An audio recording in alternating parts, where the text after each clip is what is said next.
Okay, so now we're going to look at the EU economic and social policy.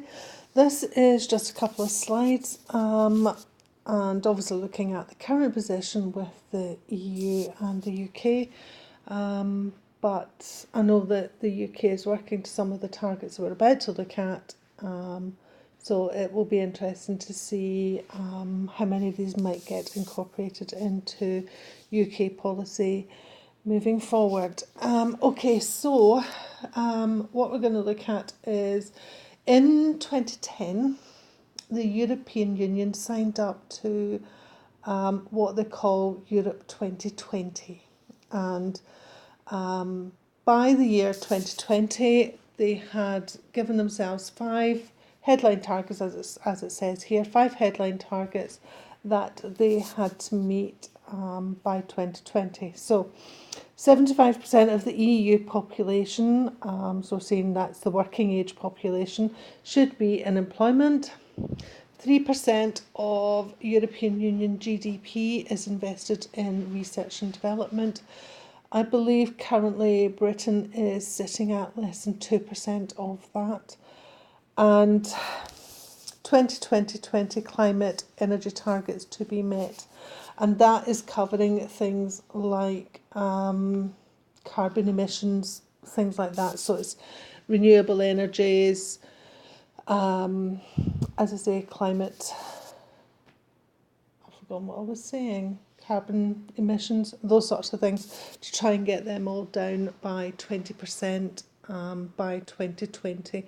Although the European Union is actually saying that with some of those things, they believe that we should actually be able to achieve 30%, but 20% is a target that has been set.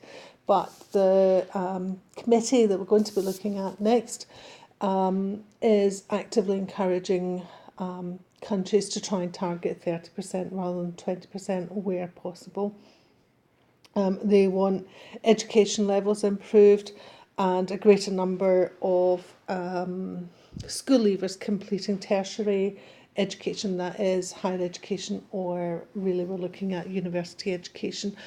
The number usually bandied about for that is 50%, and I know that the UK government had its own target of a 50% growth, 50% of school leavers going to university. Although it may be worth exploring that a little bit, because I know that there has been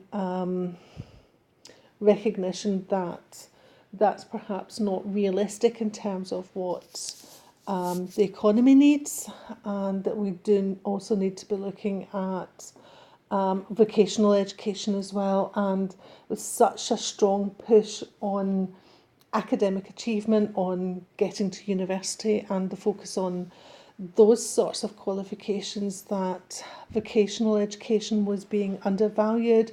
It was being seen as less high status, and therefore it was being avoided by school leavers. And perhaps for some that would be a better route.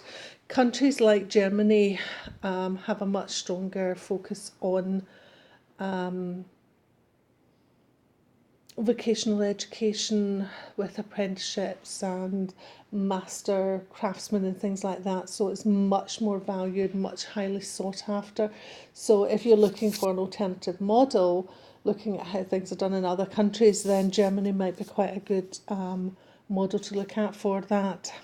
And by trying to reduce poverty, there should be greater social inclusion, and it's not just about increasing the amount of social inclusion in society, but it's actually about trying to promote that. So making sure that it's being put forward as something to be aware of, and that trying to increase society's awareness as well. So reducing poverty is one way of doing that, but there are other ways as well of trying to encourage greater social inclusion. Some of that is also just down to awareness, but by reducing poverty, by providing support, identifying why people are being excluded.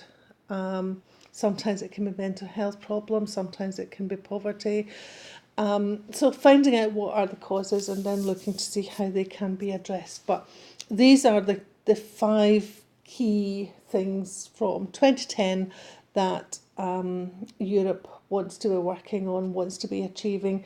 So given that 2020 is next year, these are social policy targets that the government should have been working to for a long time, and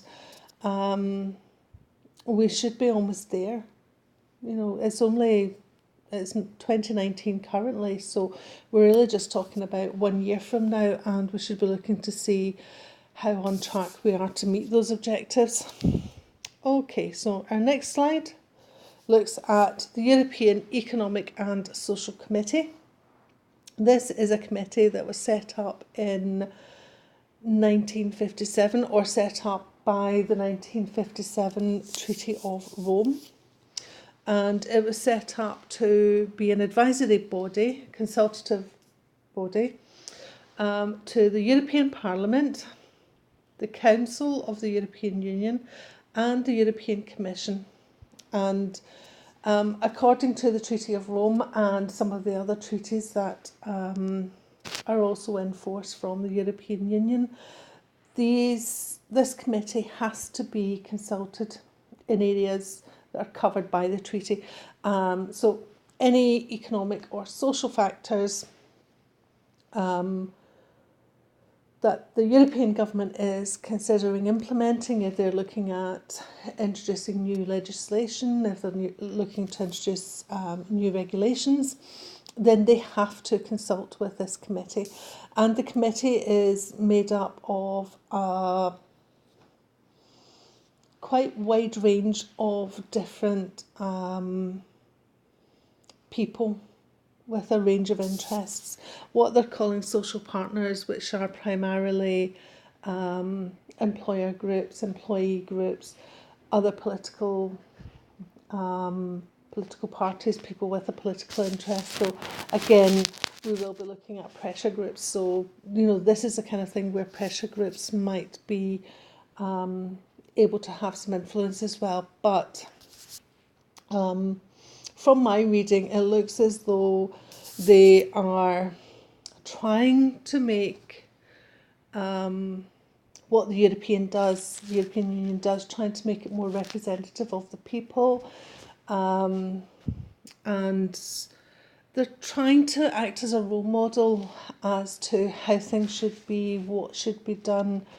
I think given that you're representing 27 different countries, 27 different cultures, ways of doing things, it's going to be very difficult to find something that represents everybody. But that is what they're trying to do. So we have a list here of some of their recent priorities, the kind of things that they're working with. So looking to see how they can provide support, identify ways of improving job availability, the quality of jobs, and the growth and competitiveness of the economies of the countries of the European Union. Looking at climate change, environment and energy, so that's fitting directly back into one of the 5 key targets that were set in Europe 2020. So the European Economic and Social Committee is working with individual countries on how to improve climate change, how to address their environmental targets, how to be energy efficient, how to use natural resources more effectively, how to reduce their carbon footprint, all of these sorts of things. So they're there to guide and shape and help the countries of the European Union to achieve this. When you look at the last point, the enlargement of EU membership, they're also working with countries outside of the European Union, countries that want to join the European Union, and working with them to make sure that they are going to be compliant with European legislation. So looking at the climate change agenda, looking at the targets that have been set. If a country wants to join the European Union, they're going to work with them to try and help them to make sure that they're going to be achieving those targets too, and developing policies, practices, procedures which will help them to work towards that. I'm going to miss out EU institutional changes for the moment as well and talk about the EU as a global actor, because kind of linked to this idea of how they help not just countries within the European Union but countries that want to join the European Union, they're also looking more widely to see how the European Union can help developing countries as well. So getting involved in countries where we're providing aid. So as a country, if we provide aid to a particular country that's dealing with a disaster, the cyclone that was on the news today, for example, if they were to go in and help that country recover from that, to help them build infrastructure so that they can cope better in the future, for example, this committee would get involved with those sorts of things as well. So they're quite wide ranging in terms of what they do and how they can help. So it's not just about within the European Union, but it's about representing the European Union externally as well. So it's almost like a foreign affairs type committee as well that get involved in helping overseas or helping outside of the European Union as well.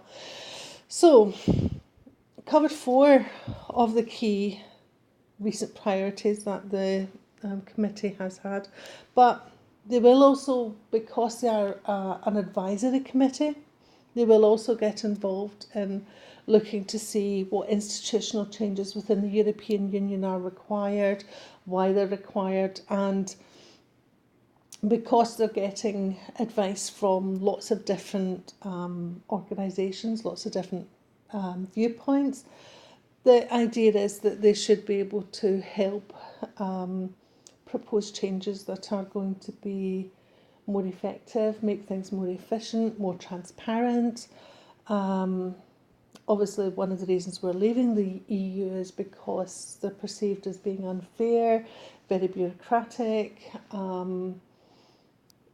and ideally this committee should be getting involved with that and trying to help shape and change things. Okay.